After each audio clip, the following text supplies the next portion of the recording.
Hi, thank you all for coming. My name is Natalie Roper. And I'm Erica Stratton. And we're here representing the Power of Produce Jefferson Public Citizens team. And we are now in our second year of Jefferson Public Citizens funding. Last year we focused on surveying market patrons at the Charlottesville City Farmers Market, the farmers market downtown.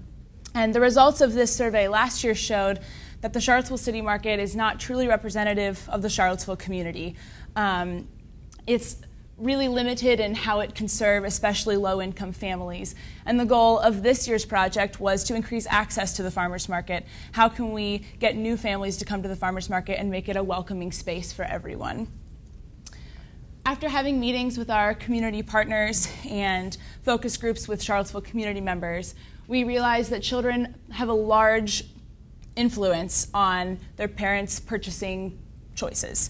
Given this information, we realized that if we wanted to increase access to the farmers market, we would need to create a program that focused on children. In order to get new families to the farmers market, we felt confident that we would need to focus on getting new children to the farmers market, and then in hopes of bringing their families with them. This year, we started the Power of Produce program at the Charlottesville City Market. We piloted the program for 4 weeks this past summer, and the program consists of giving any child that comes $2 to spend on fresh produce every time they come to the market. We also had different activities every week, a rotating activity that had to do with nutrition education, in addition to the 2-Bite Club, which we'll explain in just a little bit. In order to access all of the families that we felt were not represented, we targeted our outreach to reach these families specifically. We partnered with the Boys and Girls Club, Big Brothers Big Sisters, Charlottesville City Schools, West Haven, to make sure that these families were being reached in our marketing efforts. We had limited success in this area, but we'll go into that in just a little bit. So the next step of our whole program was to kind of organize what our 4-week pilot was going to look like, what activities we would have, and how it would be organized. So the other one, yeah. So this is kind of a little diagram that shows a little bit of how our booth at the market was set up each week. We always had our sign-in table at the front where we would distribute our market bucks. We would have the 2-Bite Club, which I'll go into more detail in a little bit, and our rotating educational activity, which was different each week. So as we've described before, the market bucks were really an important part of our efforts. We wanted to be able to supplement the children's spending when they came to the market, to provide them with money to encourage their parents to come to purchase the fresh fruits or vegetables. The market currency was only able to be spent at the market on produce, so it gave children also purchasing power. They were able to go themselves and make healthy decisions on their own. In addition, it allowed them to make relationships with the farmers, where the farmers would actually cut the kids deals and give them a little bit more than what $2 would actually purchase them, but all in support in increasing their participation in the market and their ability to be able to consume fresh fruits and vegetables. Another big data point that we found that really focused our efforts was based on a study done by dietitian Ellen Sater, where she found that children need to be exposed to a new food at least 15 times before they learn to like it. So this led us to create a program that we were calling the 2-Bite Club, where for the 4-week pilot each week we focused on a different fresh fruit or vegetable, including apples, butternut squash, kale, and different colored bell peppers. The children were encouraged to take 2 bites of this produce, and they were given a badge for doing so and inducted into the 2-Bite Club. And each week they tried a different one. They got another ribbon on top of that. So just exposing kids to new foods and encouraging them to try something new. So some of the activities that we had each week included a gardening demo, where we actually partnered, we included our community partner Market Central, where they came and brought seeds that were donated by the Monticello Garden. Kids were taught about seeds, how plants grow, were able to do a little pot with their seed and bring it home to watch it grow. Another week we kind of brought physical activity into it, where we rented a bike-powered blender from Charlottesville Community Bikes, where the kids are able to get active, power the bike, make a delicious smoothie, and kind of enjoy the fruits of their labor.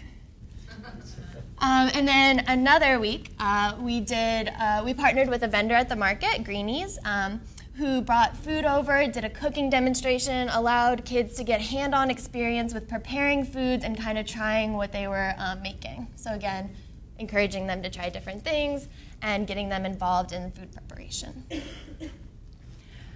As our project was a 4-week pilot, evaluation was a really key piece. We knew that it was important to show the success of the project, not only for the improvement of the project, but also for the sustainability of the project. If we can show funders, potential funders, that the project is successful, there's more likely that we might be able to continue the project.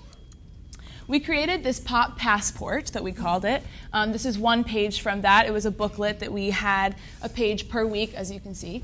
And every week we had in our sign-in table, we had a file box where we would pull these passports out for any POP participant that comes up, to be able to track what kind of participation, what activities they were participating in every week they came, in addition to just how many people came, but then also we'd have them draw pictures of what they purchased to be able to track what kinds of vegetables kids were buying and how they felt about the 2-Bite Club vegetable. We only had a few crying choices, so that was really good. Mainly it was the peppers that were scary.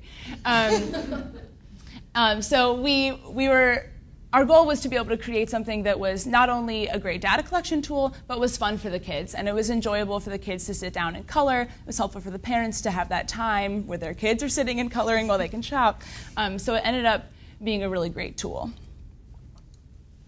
After just 4 weeks, we saw that 93 new participants came in just that 4-week period. We had about 40 to 50 kids coming every week, so some of this 93 is obviously returning participants. We were really excited by this. In just a limited period, it really showed the potential of this program if it were to be extended. I think our biggest accomplishment is the 2-Bite Club. We have been really proud of where that went. 88% of kids tried a new food that they now like, which was certainly one of our biggest goals, was exposing kids to vegetables, and how can we be a part of that 15 times if we can just expose them twice. That's a little easier on parents at home. And 65% of kids participated in the 2-Bite Club, showing that maybe this badge idea is a good incentive, and that the positive peer pressure of seeing their friends trying bell peppers and kale might really have something to it. However, there were definitely some limitations. As I mentioned briefly earlier, our partnerships with West Haven and Big Brothers Big Sisters, Big Sibs, Boys and Girls Club showed limited success. We had about 5 families come from those partnerships and that outreach. While that sounds small, we definitely redefined our definition of success. To us, that's pretty big. After working with the market for 3 years now, we recognize how hard it is to get these populations to the market. And while 5 is a very small number, in just 4 weeks, it really shows the potential that this program could have if it went on. The main limitation, however, was that the Charlottesville City Market is very limited in staff and funds. While we had an exciting 4 weeks and great results to show for it, there's only so much money in the market and even less staff to be able to run a pretty extensive curriculum.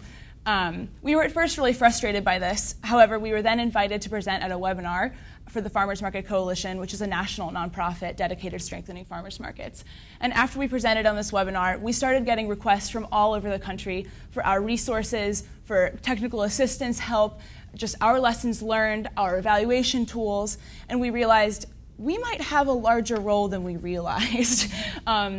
Why stop at Charlottesville? If Charlottesville doesn't have the capacity now, how can we help build the capacity for farmers markets across the country? How can we make it easier for markets all over to start a Power of Produce program? Imagine the impact of having a Power of Produce program at every farmers market in the country. If we had all these kids trying new vegetables, we could really make a difference.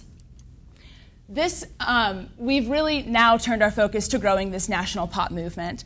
And just in the past few months after this webinar, these stars show the different requests that we've gotten, and these are the markets that have committed to starting a Power of Produce program this next market season, which is pretty exciting considering this was 2 months ago.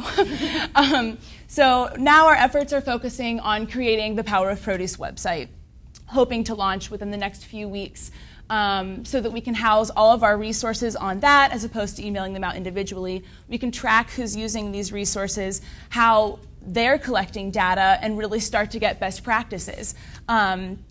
We are also now going to be under the Farmers Market Coalition, who has offered to take us on as their program, and they're actually hiring Erica, Carla, and I as technical assistants contracted staff to be able to be on call and answer questions for any market that would want to call and ask what we learned, how did we create partnerships, what would we have done differently, et cetera. So it's been really exciting, and I know we are very inspired by the potential for a growing pop movement, and I think we might be able to do it.